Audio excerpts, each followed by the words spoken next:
Hey there, Canonites, welcome back. With my review, as it were, of Outpost Discovery out of the way, it's time to do what this channel does best and dive into the lore of the Outpost, examining the attractions and artifacts from an in-universe perspective.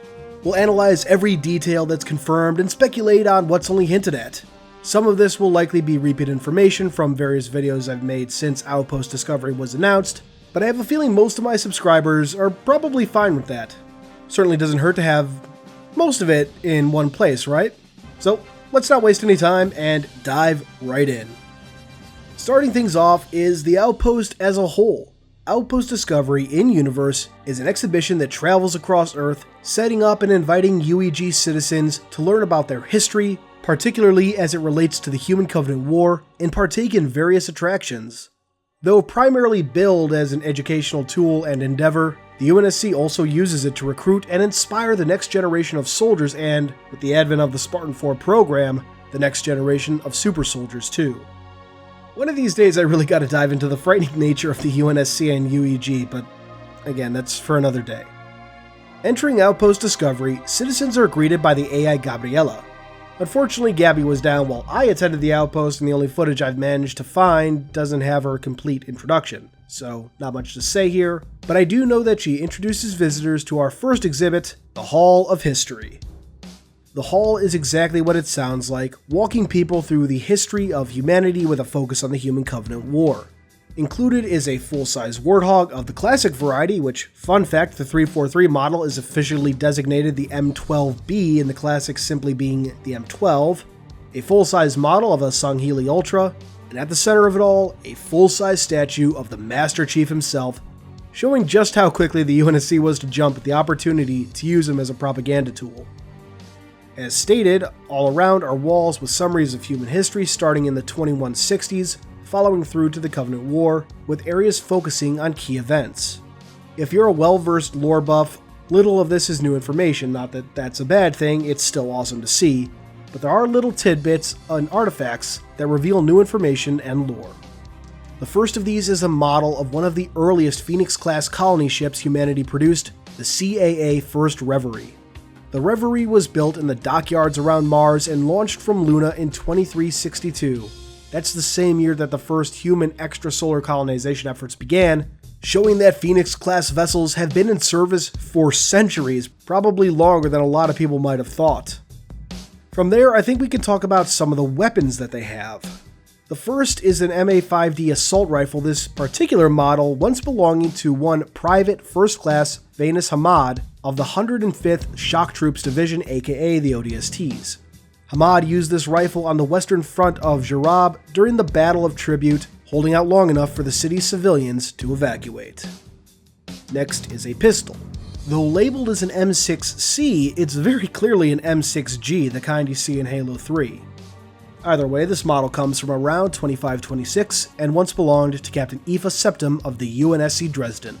The pistol was used by the captain as she and her crew fought off Covenant borders. Some interesting ties here, as Biko and its glassing appeared in the recent book Halo Silent Storm. The UNSC Dresden was a Marathon-class heavy cruiser, whose only prior mention was the short story Tug of War, which was included in the 2010 and 2011 reprints of Halo First Strike. In that story, a salvager named Oliver Birch had been contracted to recover the ship's slipspace drive, which turned out to be a special experimental variant known as a saddle box.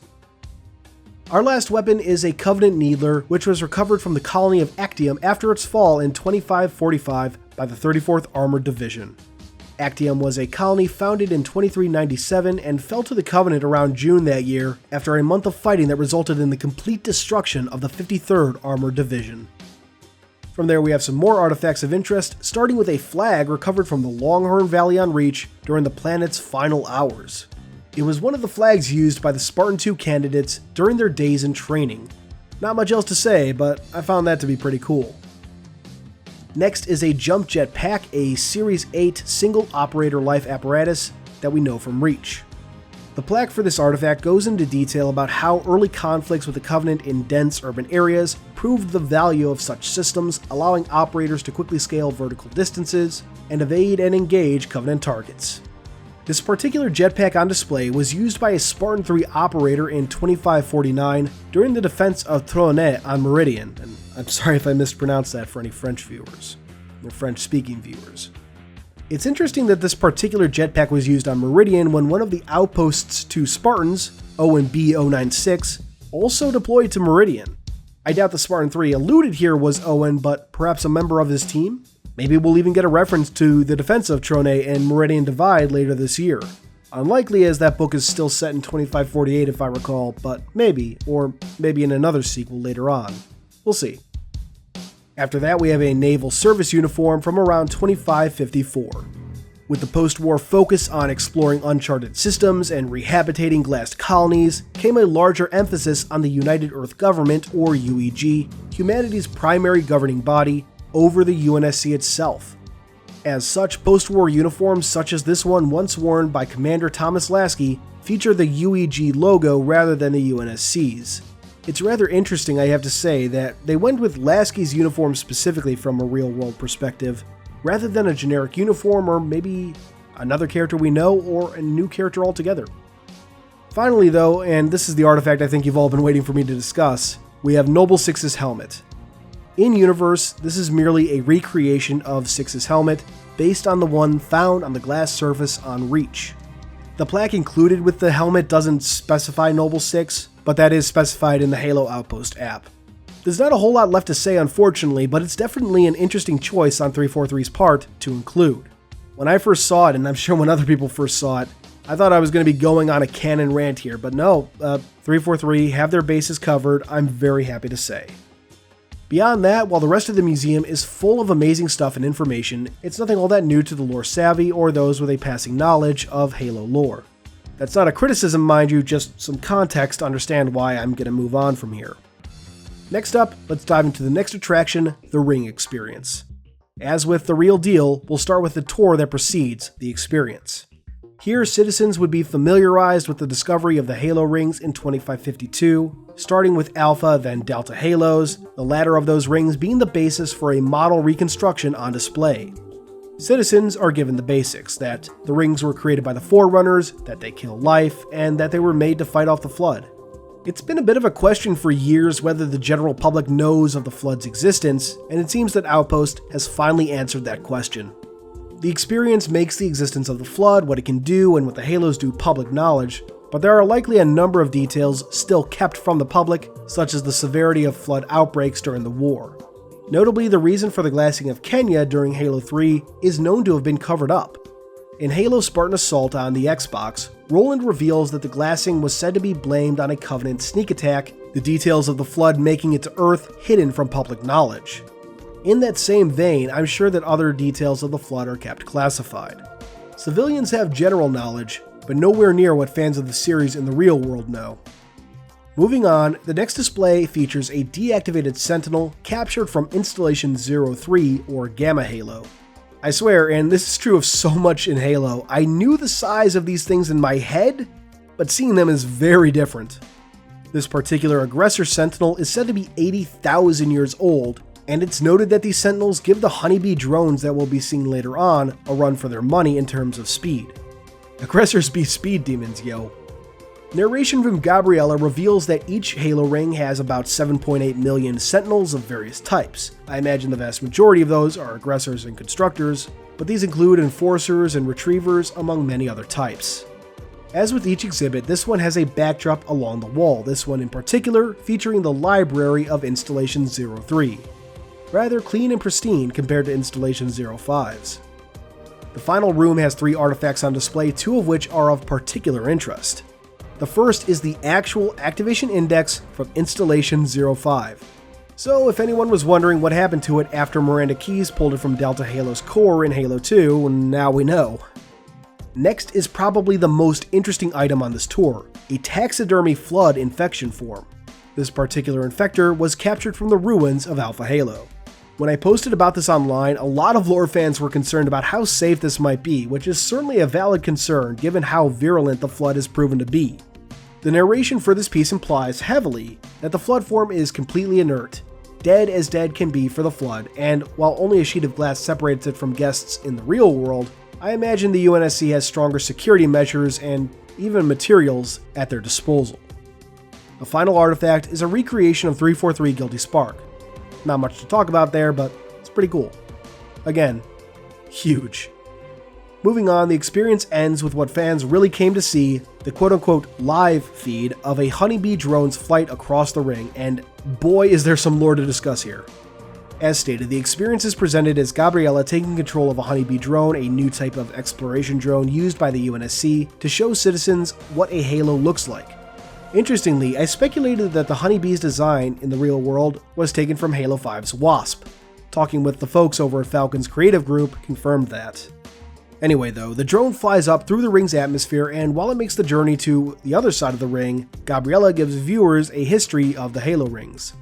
This section takes about 2 minutes, and while I can't say for sure that the drones are going directly from one side of the ring to the other, it does seem like they're moving at least 200 times the speed of sound, if not faster. Remember how I said aggressor sentinels can give honeybees a run for their money? Yeah. For context, it's again about 2 minutes from the honeybee flying out of the ring's atmosphere to finishing its re-entry.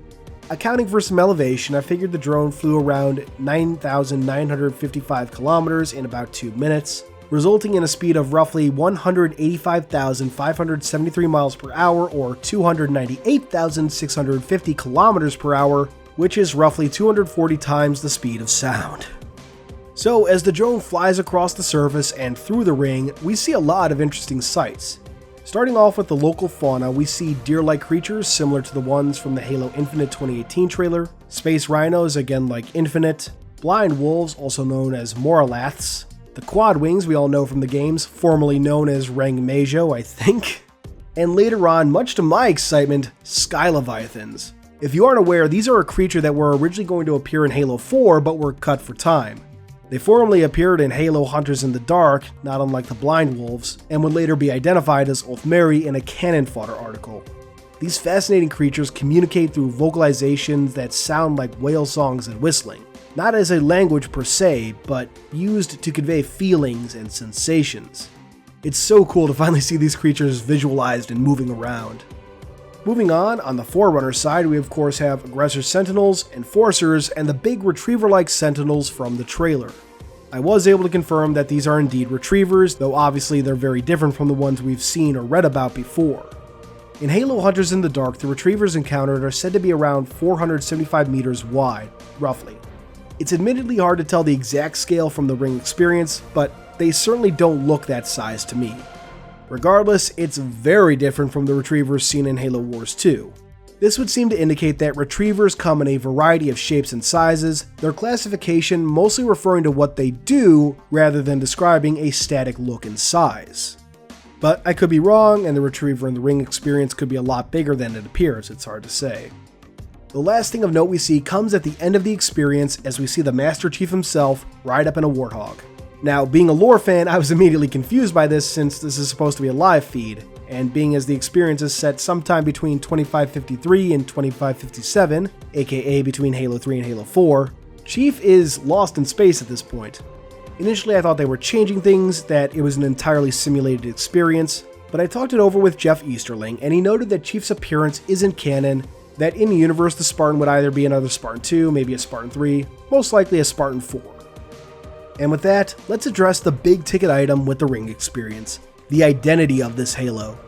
Like I said, this is meant to be a live feed in-universe. It's not a simulation, it's a real ring. The question is, which one? When I asked around, I was told it was intended to be vague, incidentally just like the exact year Outpost Discovery is set in, likely in case 343 ever needs to fiddle with the surrounding lore. That said, when talking with Falcon, the experience was created with the idea that the ring was Installation 07 in mind. That fits given the space deer and space rhinos, and the same planet seen in Halo 5's legendary ending being the one seen in this experience. If this were indeed the case, that would put Outpost Discovery's setting mid-2555 at the earliest. But officially, the identity of the ring remains a mystery. From there, let's talk about other attractions, starting with Covenant Escape. The lore here is that the escape room is a section of a Covenant SDV Corvette named Supplication of Purity, which crashed on Tribute in 2552. Found to be largely intact, several compartments were salvaged, one being assigned to Outpost Discovery.